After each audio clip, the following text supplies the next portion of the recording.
Cash Flow Diary Podcast, Episode 10. Congratulations, you showed up. Give yourself a high five in celebration of your success.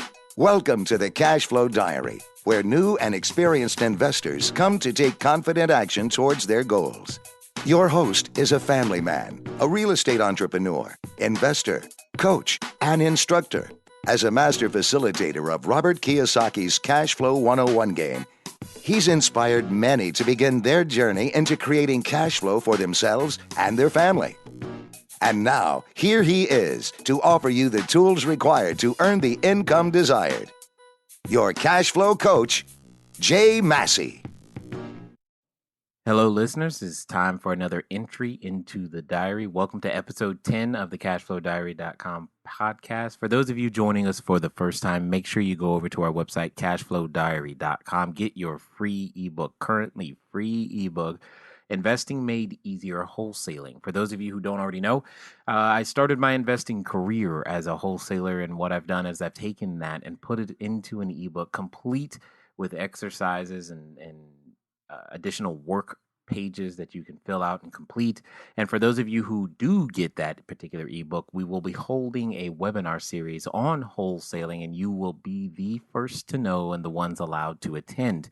Make sure you go over to the website, cashflowdiary.com, download that, and then go over to the first episode. That way you can find out a little bit more about me, about cashflowdiary.com, why it exists, etc. And then you can decide for yourself, do I need to keep listening and downloading more episodes or not? Hopefully you decide to. If not, no big deal, but we'll see you soon either way. Now, what I want to do is talk about what episode 10 is going to be. Episode 10 is going to be your questions and my answers. Number one, your questions and my answers. Number one, basically about every 10 episodes or so, what I'm going to do is I'm going to take all the questions that we keep receiving here at the cashflowdiary.com office and put them into an episode. I'm going to do my best to take the ones that I think we can answer in the time frame that we have, and the ones that I believe will do the greatest amount of good for the most number of people, not just US-wide, but in some cases worldwide. So we get questions from all over the place, which is exciting. If you do have a question that you know you must have answered, feel free to send that in over to cashflowquestions@cashflowdiary.com. Again, that's cashflowquestions@cashflowdiary.com. So before we get into the questions and my answers, let's go with our cash flow quote. The quote is, take the attitude of a student. Never be too big to ask questions. Never know too much to learn something new. That quote comes to us from Mr. Og Mandino. Actual name, Augustine Mandino II. For those of you who may not have known, he definitely has written many books, and one of the books is The Greatest Salesman in the World. He has sold over 50 million copies. That's a lot of books. 50 million copies of all of his books combined, and it's been translated into 25 different languages. Amazing. Amazing. Just remember, take the attitude of a student. Never be too big to ask questions and never know too much to learn something new. I am that guy. I'm a perpetual student. I'm always learning more and more about people, about sales, about questions, about real estate. One of my favorite things to study is questions. In fact, there have been times where I've been known to go to a car dealership or even watch QVC just because I'm listening for the questions that the greats ask. Because when you have good questions, you can get even better answers. And more importantly, you can find out how to help people with your product or service. And studying questions can be a great, great way to improve your skills. Definitely something I highly recommend. And there's no such thing as a question that you should not ask. And that's what I love about his comment, is never to be too big to ask questions. Sometimes we can get ourselves into a situation and we think, you know what, it's not the right time, not the right place. It's a question I shouldn't ask. Of course, everybody knows it. No, everyone doesn't, because you don't. And you are a part of everyone. So ask the question. You never know. Never, and I love this, never know too much to learn something new. That is one of the things that I enjoy so much about real estate, is that as I meet more and more people, you get to learn new ways of looking at things, new ways of analyzing property and running businesses, et cetera, et cetera. I get excited about all that stuff, and that's pretty much the job, right? So, what we're going to do is I'm just going to take some of the questions that have come in, do my best to answer them. And the first one comes to us, and I'm just going to read first names only. So, if you ever want me to actually state full name or websites or emails, feel free to let me know. And in your email when you send them in, and I'll make sure I do that. But this one comes to us from John, and I'm just going to read the email that was sent in, and one here. So here we go. It says, "Hi Jay Massey and team. Your podcast is awesome. By the way, if you start off an email that way, you have a good shot of making sure that I read your questions. Anyway, here are a couple of questions I hope you can answer in future podcast episodes. One, how do you estimate repair costs on a single family home?" I was like, oh, well, that's a good one. And the reason he asked that question is because he said, "I am interested in learning wholesaling, but I am concerned that I do not have the experience or knowledge to properly estimate repair cost when looking at a house." So I'm sure there's a number of us out there who have that. For those of you who have met me in person or been to one of my seminars in person or seen me speak, you've probably heard me mention the fact that I've had a mechanical bypass. That's what I call it. I am not the guy that you call to even hang a picture or even something as simple as change the light bulbs. I can personally attest to the fact that light bulbs stay out a very, very long time in my house simply because the skill set of simply changing a light bulb is a little bit challenging for me. So the question becomes is, if you're going to play this real estate game, how on earth do you do rehabs? How on earth do you do wholesaling? How on earth do you do anything without this particular skill set? Well, this is what I was taught and what I do and what I suggest. There are a number of ways to gain this information, but before I answer that question, first, John, what I want to say very directly is don't be concerned that you don't have the experience of knowledge. It's okay. You don't have the experience of knowledge. You can't have the experience or knowledge without having gone through the process. And this is one of the things that I've mentioned before, or definitely have taught to the members or those who are partaking of our cash flow creation system information. You know that you can't do two things at the same time. You cannot learn and look good. So you either look good because you already have the experience of knowledge, or you don't look good because you're gaining the experience of knowledge. So if it's okay, what I'm going to do is I'm going to say what you're looking for is how can you gain this experience of knowledge with the least amount of exposure / risk as humanly possible. That's what we're going to talk about. Well, one of the ways that I was able to do this is there's a book out there. It's called the Home Cost Repair and Remodel Guide, and it's published every year. It's published by Marshall Swift, so you can go to marshallswift.com and pick up that book, marshallswift.com. That book, it's probably going to set you back about $100, but it's the best $100 you will ever spend because what it does, it has the ability to actually estimate either by component in place or rooms the items that need to be actually fixed. And what's interesting about it is that it's good for the U.S. It's good in any zip code because what they do is they use a multiple modification factor based upon the zip code that you are actually going to be performing the repairs in. So, and then they give you like a couple of categories to be able to flip through and go, okay, so if I want, low quality, mid quality, great quality, that type of thing, and then you can multiply by a multiplier. You can say, well, cool, I need to replace 3 sinks in this particular single family house. Those 3 sinks should cost, of rental house quality installed in this zip code, they should cost X. And then what you can do is you can use that as a baseline for actually going over to a contractor to be able to figure out, hey, can you do these things for this? Now, what's interesting about this is that I've never run into a contractor who said that they can't do it. The only question is usually it's a negotiation of time, etc.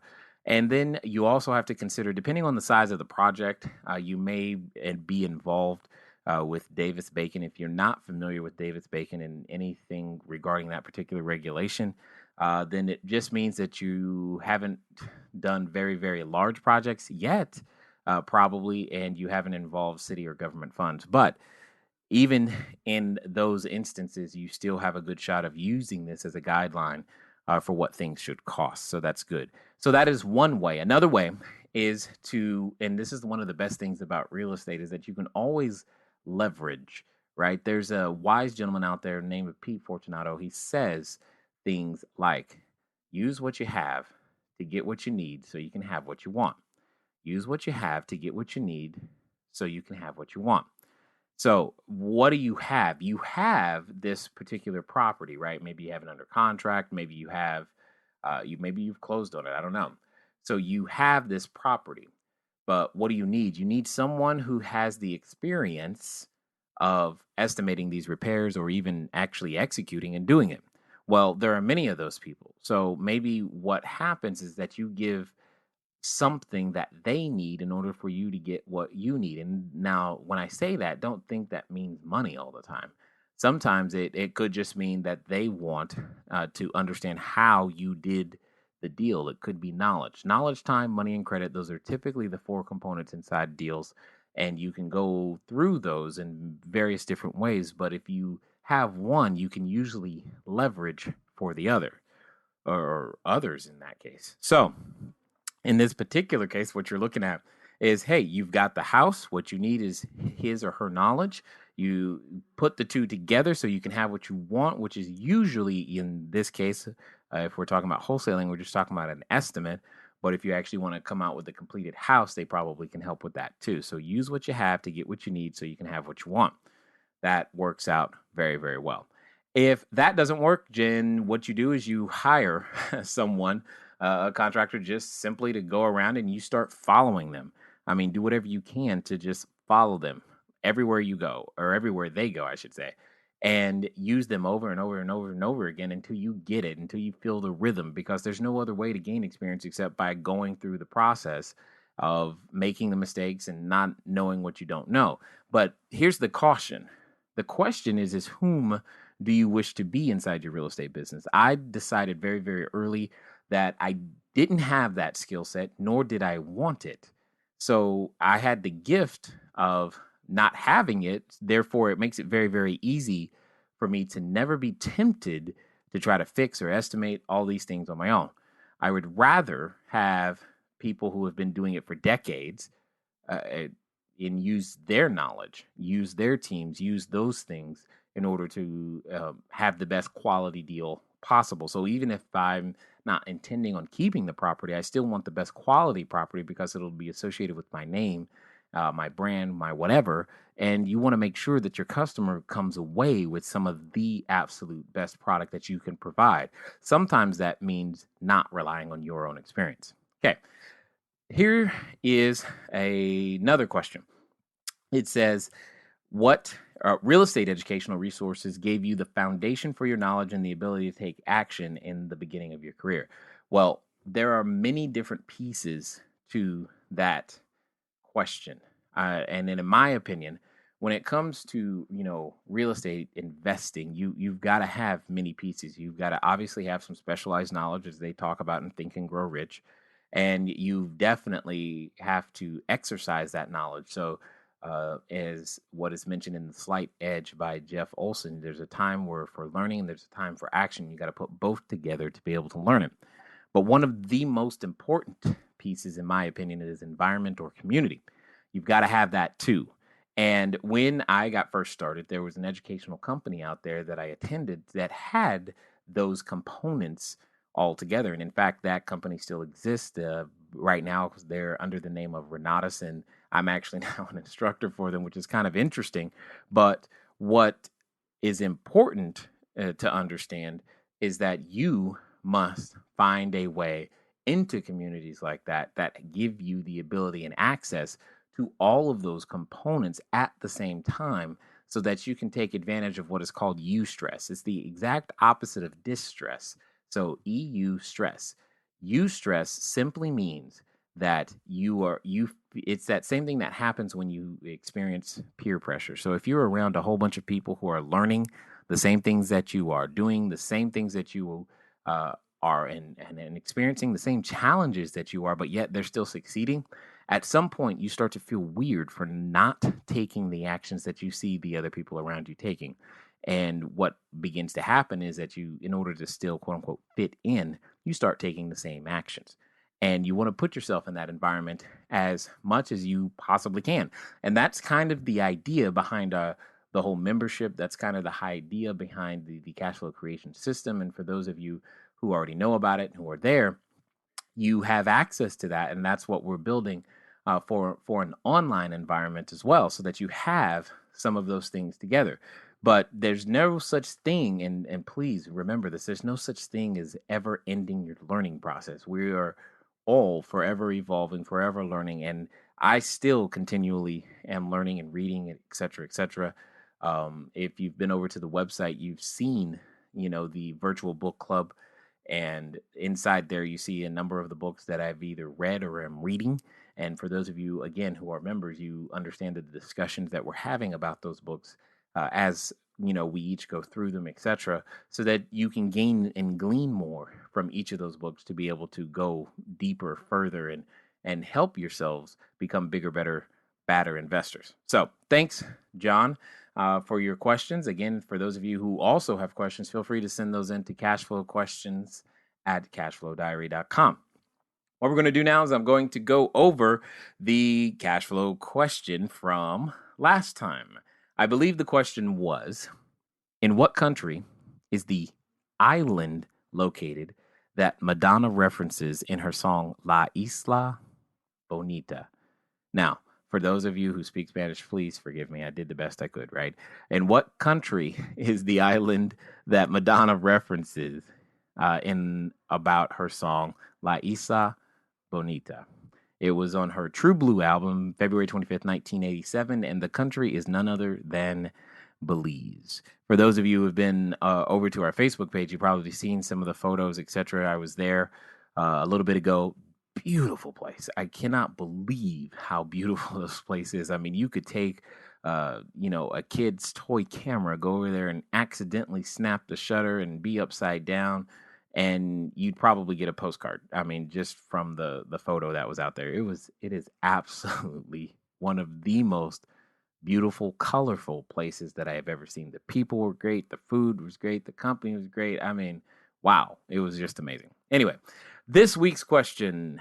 Now, remember, guys, these questions are designed to, intrigue the brain and to help you in your journey of increasing your financial IQ, making sure that you continue to become bigger, better investors, not only just from the information that you hear, from the guests that you hear, etc., but also from understanding little things like this. So, this is actually something, the answer to this question is something that I'm doing right now. And that's pretty much what inspired the question. So, during your due diligence period, what is the name of the process you follow when you are ensuring the rent roll is accurate? I'll repeat. During your due diligence period, what is the name of the process you follow when ensuring the rent roll is accurate? See, one of the things you may or may not have realized is that sometimes when you are in the process of purchasing a property, one of the things you're going to ask for is a rent roll. It's just the seller submits to you a document that says these are the people that are staying in the property, and this is what they've been paying. This is what the experience history has been on the income and the expenses, etc. It's not quite a profit and loss statement. It's not quite a P&L. It's a rent roll. And when you get that, you have to ensure that it's accurate, and there's a process for that. Just make sure what you do is that you do this process. And what I'm asking for is the name of that process. So that'll be the question we will definitely answer on the next episode. Let's get back to the other questions that have come in. This one comes to us from Jim, and it goes as follows. It says, "Hi, Jay. I heard you speak here in Chicago. I loved it. Thank you so much." And again, that's another good way to make sure that your question gets read, is starting off with a compliment. Jim, thank you. I did have a fun time in Chicago with you guys for a couple of days, and it was awesome. So, and he continues. He says, "I know you started in wholesaling, and that is what I need to do starting out. How do I wholesale an owner financed property?" Great question. Great question. That is one of the things that I did to assist my wholesaling business in a great way is to figure out ways to provide financing within the purchase. So what it comes down to is when you're looking to be able to do wholesaling, or when you're trying to wholesale something that is owner financed, well, understand something. Understand the following: at the end of the day, what you're trying to do is you're solving problems. That's what your business does. It solves problems, and it just happens to relate to real estate.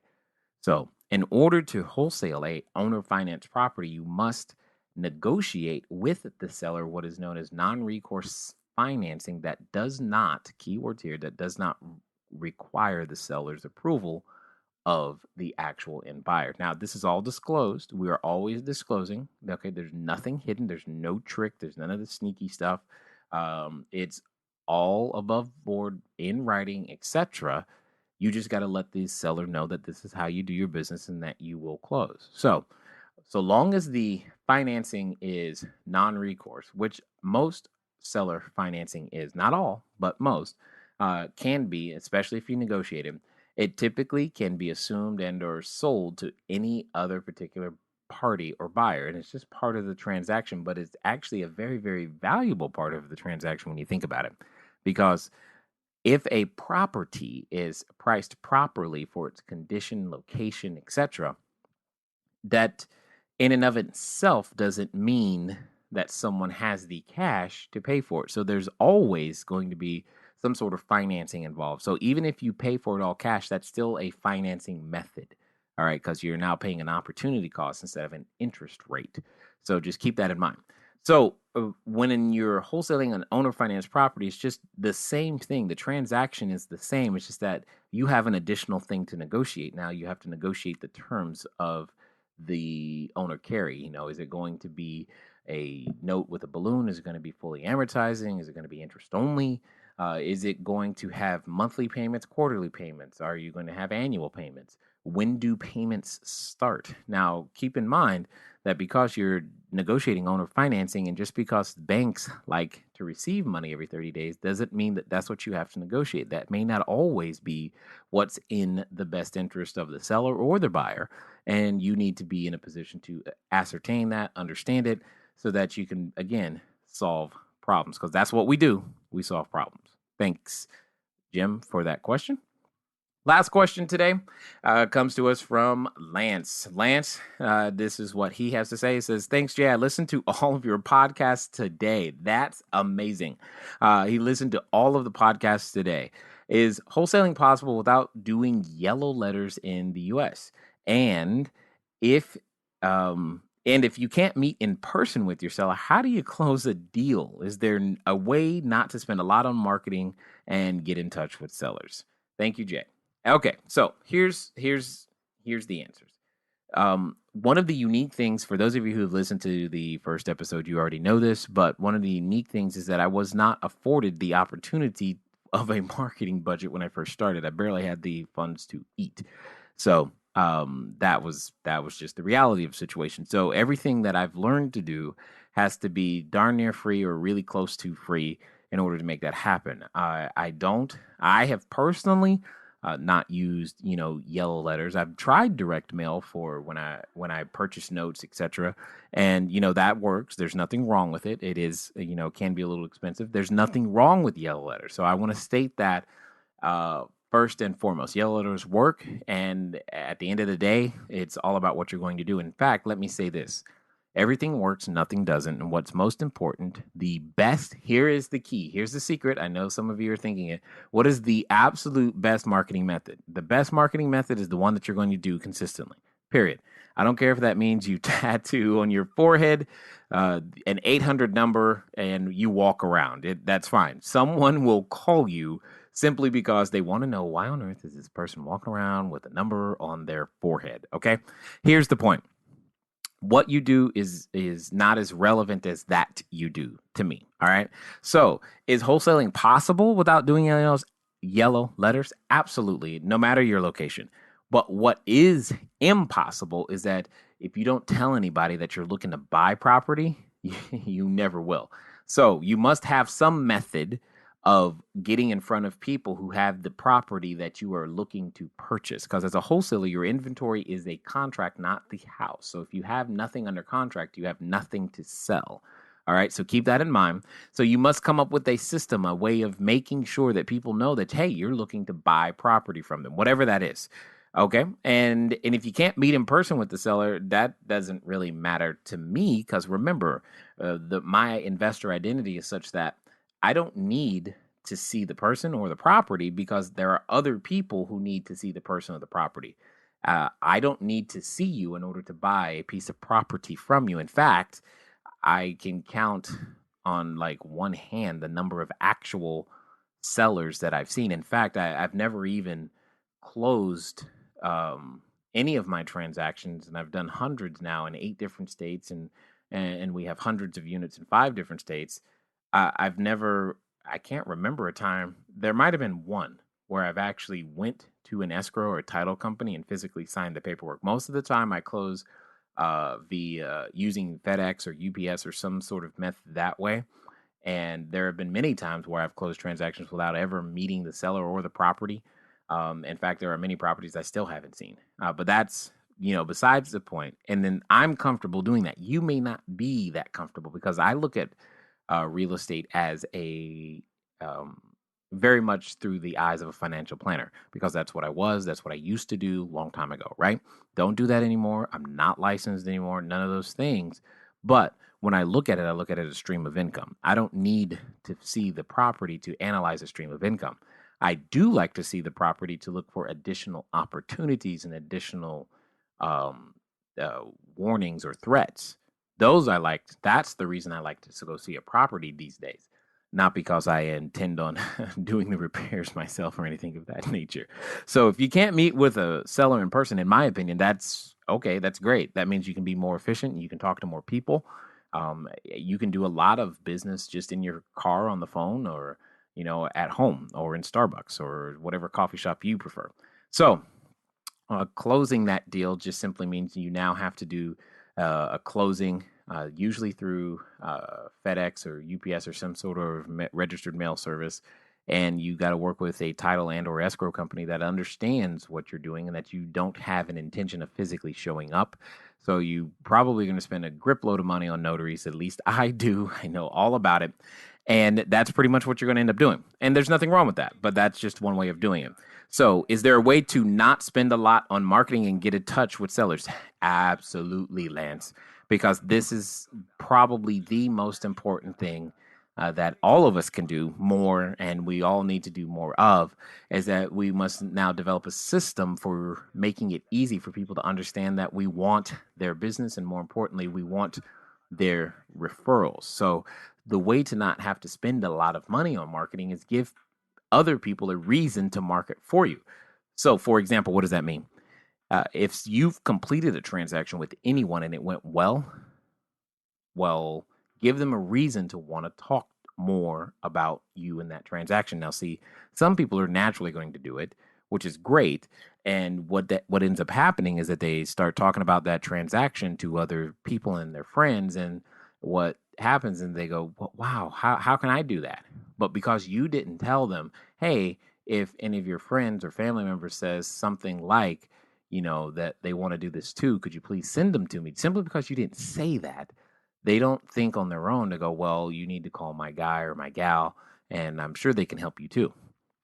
We've got to be clear in making sure that people understand that we are never too busy for their referrals. If you've ever attended a training by Brian Buffini, you kind of understand exactly what I'm going through or what I'm saying, because that's one of the things that as a financial planner I had to get good at, is making sure that we got business by referrals, because you couldn't necessarily advertise. You can't put it in yellow pages, couldn't put out ads on Craigslist, all this other stuff. Hey, let me be your financial planner. That doesn't really work.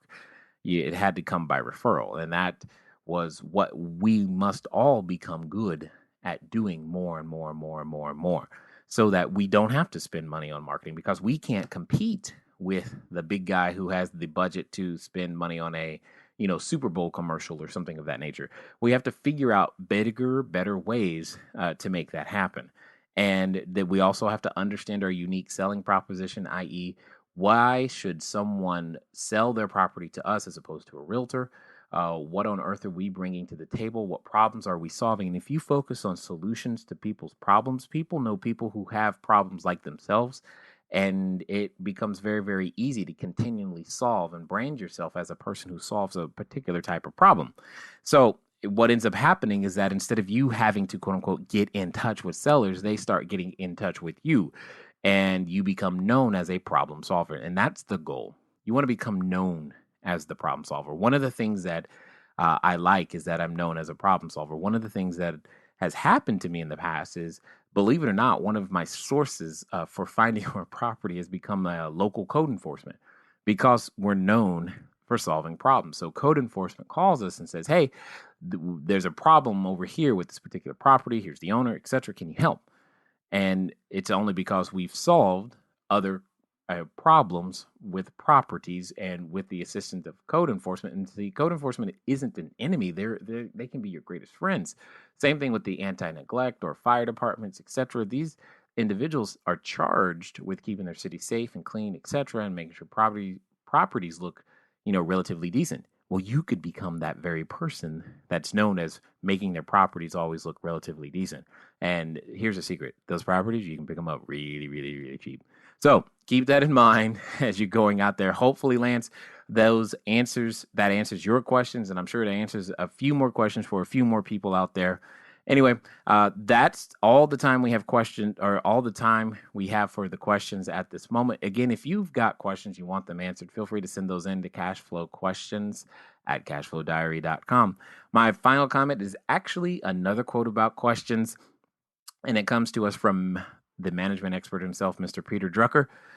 He simply says, my greatest strength as a consultant is to be ignorant and ask a few questions. Till next time.